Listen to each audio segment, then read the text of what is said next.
and welcome back to the Brain First Parenting Podcast. I'm your host, Eileen Devine.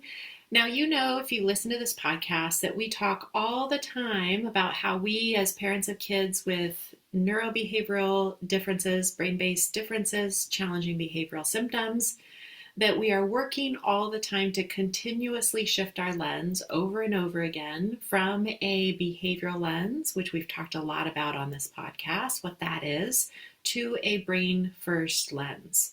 These mind shifts, that is, I believe, at the heart of this transformational work that we're doing. And in my experience, when you are at the beginning of this shift, of this transformation, it can feel like you are constantly needing to reorient yourself to this mind shift, this lens shift all the time. It feels like a lot of work. It feels like you have to be thinking about it all the time. But then as time passes, it becomes more automatic. You begin to notice that this is just how you automatically see your child in their challenging moments.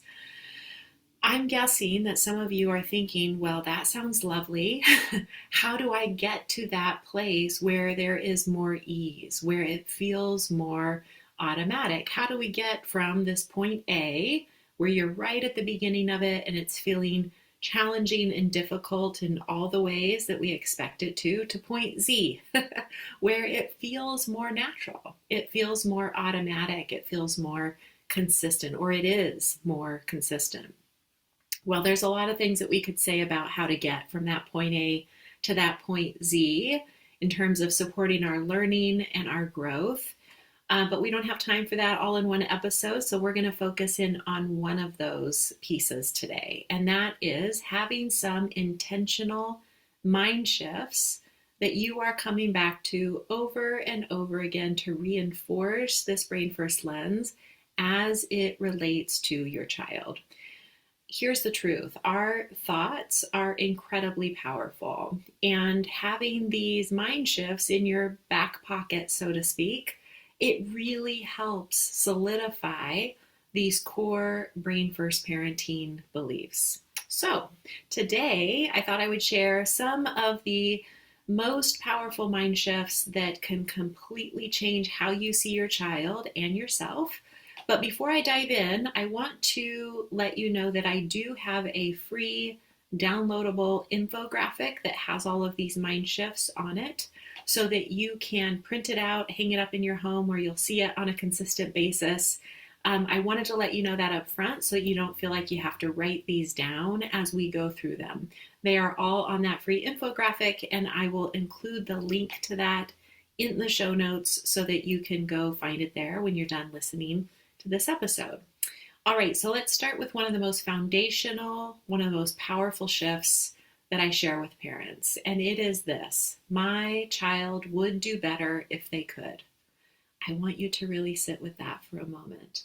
My child would do better in this moment if they could. Because if that's true, if we can shift our mind to that truth, then it means that what looks like defiance or not listening or pushing limits, it isn't about a lack of motivation. It's not about your child wanting to make your life more difficult or them just being a selfish kid. It's about something different. It's about their unique neurobiology, specifically their lagging cognitive skills and their limited capacity, their fragile nervous system. And if we can shift our mindset in that moment to begin with the understanding that they would be doing better if they could, it allows us to ask a different set of questions, and that changes what we do next. It puts us on an entirely different path.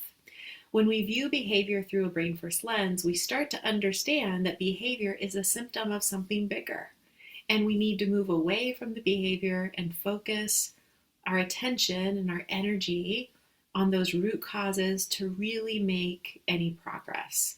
That behavior that you're seeing from your child, it's their way of communicating, I'm overwhelmed. I don't have the skills for this yet. My nervous system is overloaded. And that leads us into another key mind shift, that these incredibly challenging, Relentless behaviors are a reflection of distress. And it's a sign, it's an indication to us as parents that they need more support, not more consequences. Behavior equals distress. Behaviors are symptoms. So instead of asking, how do I stop this behavior? We begin asking, what's getting in my child's way right now? Like, what skills are they missing? What am I missing? Where do they need more support in this moment? Let me give you a quick example. So imagine that your child melts down every single time that it's time to get off the iPad. From a traditional behavioral lens, it might look like, well, they're just being difficult. They're trying to get their way. They're manipulating me. They're defying me. But from a brain first lens, we pause and we consider, are transitions hard for them? Are they able to be cognitively flexible? Can they grasp time so that 5-minute verbal warning didn't, lands for them? They actually know what that 5 minutes feels like. Maybe it didn't in the way that we assumed. Are they able to shift from something that's highly regulating to something that may be less regulating? That can be really, really hard for our kids. Ending something they love, it's disappointing. And managing disappointment in age-appropriate ways might be beyond their current skills and capabilities. So that meltdown, it's not manipulation. It's a brain and a nervous system that can't meet the expectation without a whole lot of support. And when you shift the interpretation of the behavior, your response changes automatically. You move from trying to control to support. You move from trying to correct to understanding, from reacting and often getting stuck in this cycle of reacting to behaviors to getting curious about what is that behavior about. Now, it doesn't mean there's no limits. It doesn't mean that we just let things go. They do whatever they want.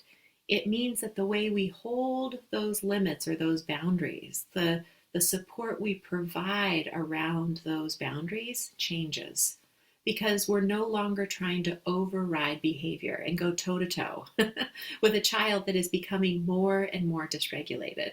Instead, we're focused on building skills that make the behavior that we want possible. And that's where this next mind shift for you comes in. It is, my child is capable of learning and growing, but their timeline may look different than I expected. This is so true for kids who have neurobehavioral differences. Their development is not linear, and it often isn't aligned with age-based expectations. So when we hold tightly to those expectations, what other kids are doing, what we thought it would look like at a certain age, we end up feeling really frustrated. And our kids end up feeling frustrated too. Okay, another mind shift that I have encouraged many parents over the years to write down and come back to over and over again is this. I need to meet my child's cognitive rigidity with my own ability to be flexible and empathetic. Whew. I know that for many of you watching this video, this is something your child struggles with. It is so, so common. If your child struggles with being flexible, it is essential to practice this mind shift. It's meeting that cognitive rigidity that they have because of their brain-based difference with our own ability to be flexible. This is so hard to do in the moment. That's exactly why I have it as one of these go-to mind shifts. They have a hard time shifting, adjusting, tolerating change, going with the flow, considering anyone else's needs or perspectives. That's not something that changes through force. It changes through us remaining flexible so that we can help them build that skill of being more flexible. As your expectations of your child begin to shift, to come more in alignment with who they are, how their brain and nervous system work, the next question worth taking some time to sit with is, what am I actually trying to accomplish as a parent? Like, what am I aiming for? What's actually my goal? because most of us were raised with the idea that the goal should be having a child who listens, who follows directions, who complies. This is exactly where another brain first parenting mind shift comes in. And it is, my goal is not to enforce behavioral compliance. This is a huge shift for so many parents. It's because, of course, you want a child that behaves. You want them to be less challenging. But when I meet with a parent and we begin to really sift through their goals for their child, the goals that they keep coming back to are not actually related to compliance. They are related to building their child's cognitive and emotional skills, strengthening their relationship with their child, their connection with them, and instilling their values in their child so that their child grows up to be a good human. That's what they really want. And that's a different target. It's a very different goal. It puts a greater emphasis on relationship, on meeting the child where they are in this moment versus where you think they should be. And when that becomes the focus of our energy, guess what happens? Those behavioral symptoms begin to calm down. That's where this next mind shift I have for you comes into play, and it's a really important one. It is, I don't need anyone's permission to parent my child from a brain first lens. I know what they need to thrive. Now, if you're new to this approach, you may think, I actually don't know what they need to thrive. That's why I'm here listening to this video. I'm so glad that you are, because that is exactly what we teach in Brain First Parenting. And as you continue to listen to these episodes and take advantage of the supports available to you, as you deepen your understanding of parenting them from a brain first lens, you begin to know your child in a very different way. You experience them differently. You see what's hard for them. You see what helps. And so then it becomes about trusting that understanding, even when it looks different from what others expect.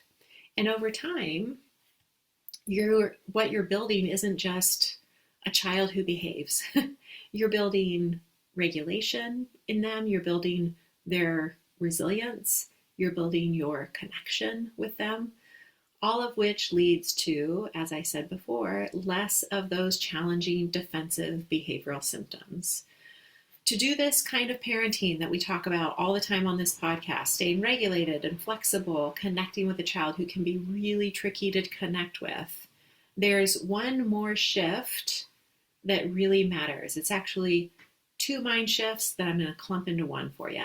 It has everything to do with how you see yourself in this process. And it's the one that often gets overlooked because a lot of this work focuses on your child. But this shift brings it back to you. So the first part is, this is as hard as I think it is, and I'm actually doing incredibly well in a very challenging circumstances. Okay? And the second parent-focused mind shift builds right on top of that. When I care for myself, it benefits my child and their well-being in important ways. Taking care of yourself is not separate from supporting your child. It's a critical piece of it. It's why we talk about the parent experience all the time here. It's at least 50% of this equation. If you're in a bad spot yourself, emotionally, mentally, energetically, physically, it's going to be harder to show up for your child in the ways that I know you desperately want to. I know you know this. I'm not telling you anything new. And I also know from firsthand experience that this fact can be a really tough pill to swallow. But here's why I continue to talk about it and highlight it. I want all of that energy that you're expending to give you the best results possible. And research shows that when someone is on a path to burnout, or maybe they're already there, they're already in burnout, they work harder and harder with diminished results. Okay, so that is why this is such an important mind shift, to really take in and begin to embody. When I care for myself, it benefits my child and their well-being in important ways. There is an episode on this podcast about how to build your resilience, how to care for yourself from this nervous system perspective as a parent of a complex child. That's episode 19, Rethinking What It Means to Be Resilient. I will include that episode in the show notes as well so that you can reference it there, along with that free downloadable infographic highlighting each of these mind shifts that I mentioned in today's episode. Thank you, as always, for being here. I really do appreciate you listening in. And until next time, take care.